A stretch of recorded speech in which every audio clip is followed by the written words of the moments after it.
Hello folks, J-Foo here, and I'm here to actually talk about something different today.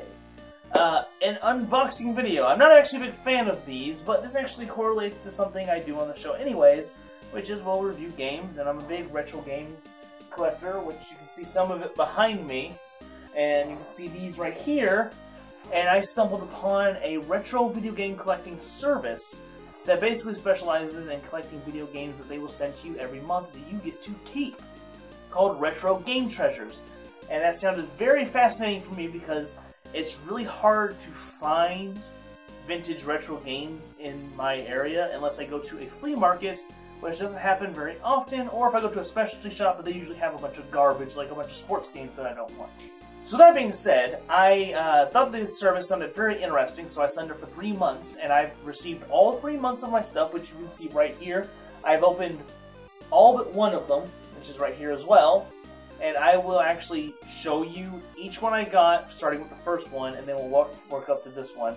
And I'll be giving you the values of each game I got and how much I spent per month for this service for 3 months. So, with that, let's get started! So one major concern I saw when I got this service was people saying they would get games that really weren't worth all that much, or were very easy to find, or were just something they didn't want.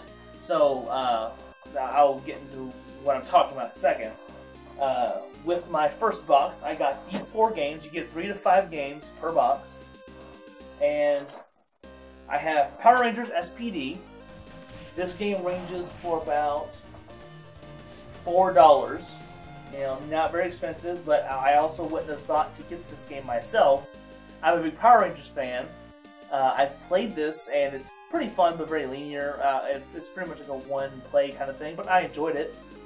And then Marble Madness for the Game Boy Color, which is fine and everything. It's not listed in my library on their site, because they actually let you create like a library, like an inventory of games you already have, so they don't send you duplicates of what you already have.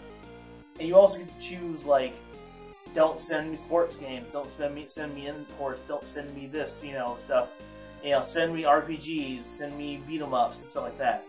And so I don't have this listed and stuff, and I do like this game, but one second. I also have it for the NES, which was listed in my inventory, but they sent us to me anyways. I was a little put off by that, but at the same time, though, I technically don't have this version of the game, so going by their guidelines, they did stick true to what it says. And this game, Marble Madness for the GBA, is worth about $4, like Power Rangers. Then I got something everyone should recognize, Sonic the Hedgehog 2. It's a game I did want, I used to have, and gave it to my dad, and my nephew tore it up. And this game goes for about $4. So far, nothing amazing, right? But at the same time, though, it's a sought-after game, but at the same time, though, the reason why it's cheap is because they made many copies of it, because, well, it was just that popular. And last but not least is a game I've never heard of, Wrath of the Black Manta. And Wrath of the Black Manta goes for $2 on Amazon. $2. And that's for free shipping. $2. Now, so altogether it's what? $14 for the first box. For 3 months, I've spent $96. And for the first month, I only get about $14 worth of stuff. Kind of disheartening, right? But at the same time, though, all these games are games I actually will play, and are basically listed under the type of things that I like. So I can't exactly fault that either, because I also wouldn't have thought to look for these. So this was probably the most disappointing out of the boxes for me, but it's the first box. But at the same time, though, it's only disappointing because of the worth of the games themselves. And by the way, these cases here, I actually make the covers for these cases. I bought these cases and I make covers for them, so they don't send you these, I make these. Now moving on to box number 2, we're just going to start with the Incredible Hulk for the GBA. which goes for about $6. Bit of an increase, right? I play the game. I do like the Incredible Hulk. It's relevant to my interest. Not the greatest game in the world, though. But, again, relevant to my interest that I told them. And I can't fault them for that. Ultimate Spider-Man. And again, relevant to my interests. Goes for about $5. Generally an increase, right, from the last box. And I can tell you that it plays like a lot of other Spider-Man handheld games that I'm not a big fan of, but it is relevant to my interests. I did play it, had some fun. I can't fault them for that exactly, now can I? Now, one game that actually surprised me so far, when I opened the box this time around, was a game I actually have memories about. And that is Back to the Future for the NES. I remember playing this with friends when I was younger and not knowing what to do in it. But, so it has a nostalgic attachment for me, so I'm actually really happy that I got this. And this goes for about $3 on Amazon. Now, I'm pretty sure I saw this for higher than that on eBay when I couldn't find it on Amazon originally. But yeah, that's not too bad. And then I got to the last one in the box. And I was pleasantly surprised because it was Teenage Mutant Ninja Turtles Tournament Fighters, which is a very awesome game and was not expecting it at all. And this game is worth $18 on Amazon. So this box definitely had the highest value, how much higher value than last time. Let's see, it was... So this box had a value of $34, which is actually the exact worth of the box, you know, per month. Since it was $96 for 3 months, it's just slightly over that much money. And so this one was a nice, pleasant surprise. And again, another game I have attachment to.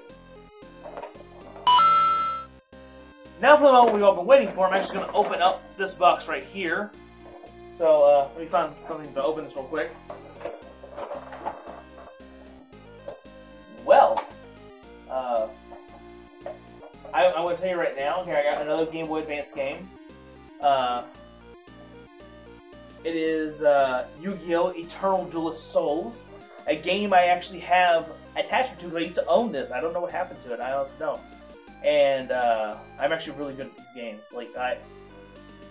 Like my strategies were basically get the computer so wrapped up and not knowing what to do that they just start passing the turns. And it takes 20 minutes for like one turn to pass.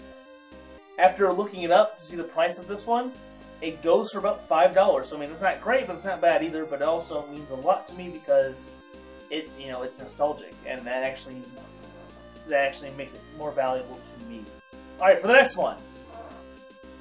Well, a game I've never really played, but I'm actually a fan of these types of games.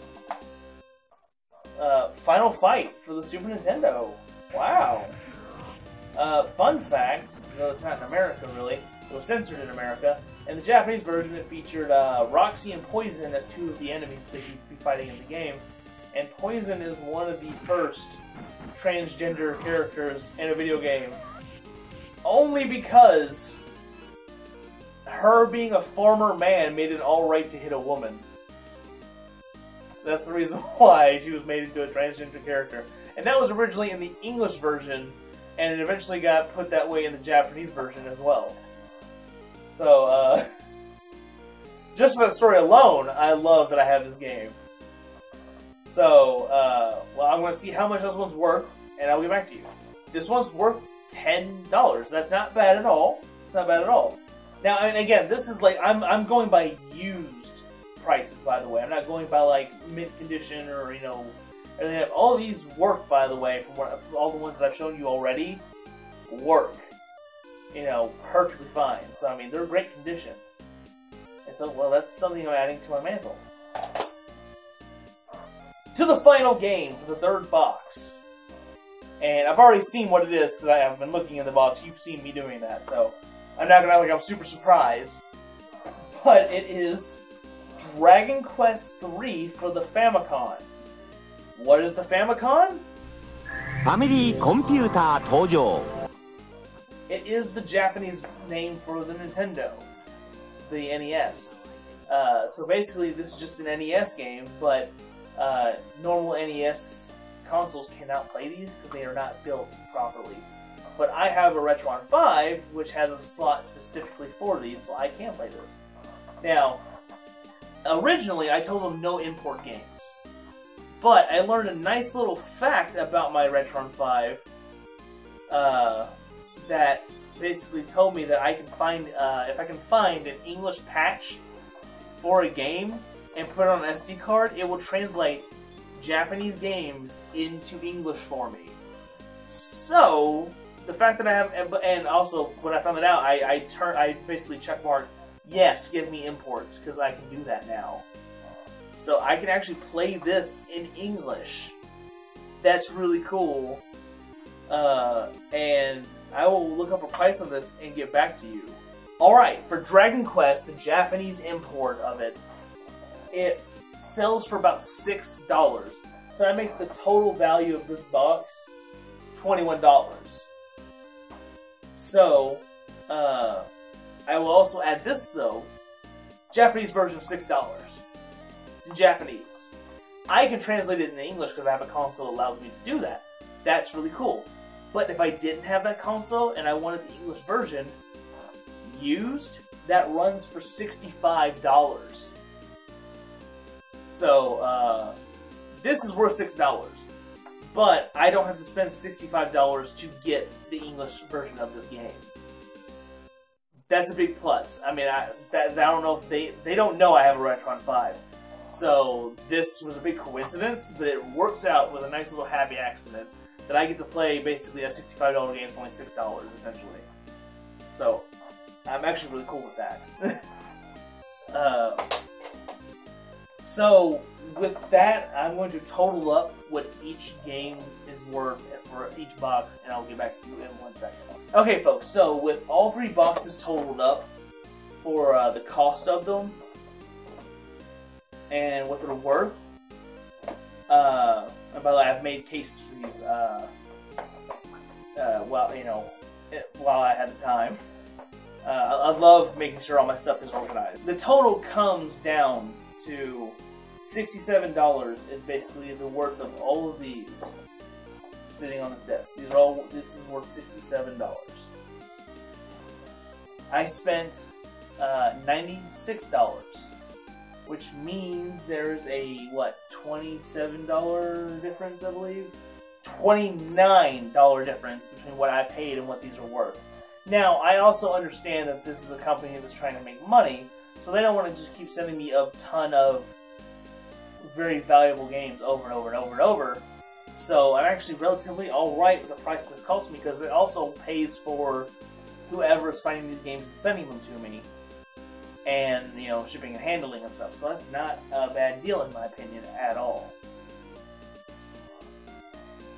So I've actually decided to renew this service for myself for another 3 months. And I want to stress this right now. They did not give me a free 3-month service. They did not ask me to review in this video.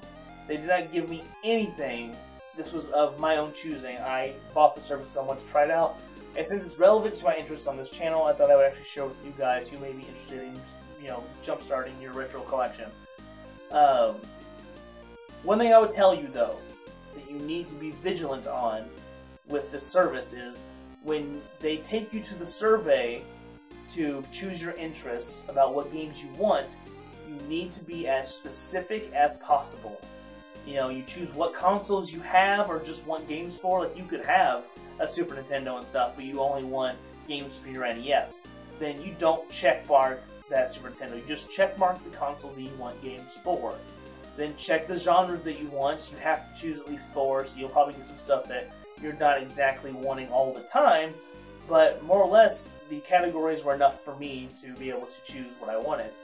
And if you don't want sports games, you know, you basically tell them you don't want sports games, you don't want imports, you can tell them you don't want imports, and they can even send you accessories like the Super Scope or the Zapper, or a variety of other accessories for retro consoles. But if you're just wanting games, then you can basically tell them not to send you that either. And so, with that, you also need to update your inventory on their website, which basically is all the games you already own. As soon as I registered it, I made sure to sit down with all my retro games and log them in this inventory. It was a long and tedious process, but at the same time, though, it helps prevent you from getting doubles. Most of the time, with the exception of Marble Madness for me. But at the same time, though, different console, technicality in my opinion. And then there's even a wish list of games that you're actually looking for. I've not gotten any of those yet, but I have gotten some very interesting games that I would have actually put on there if I had thought of it at the time.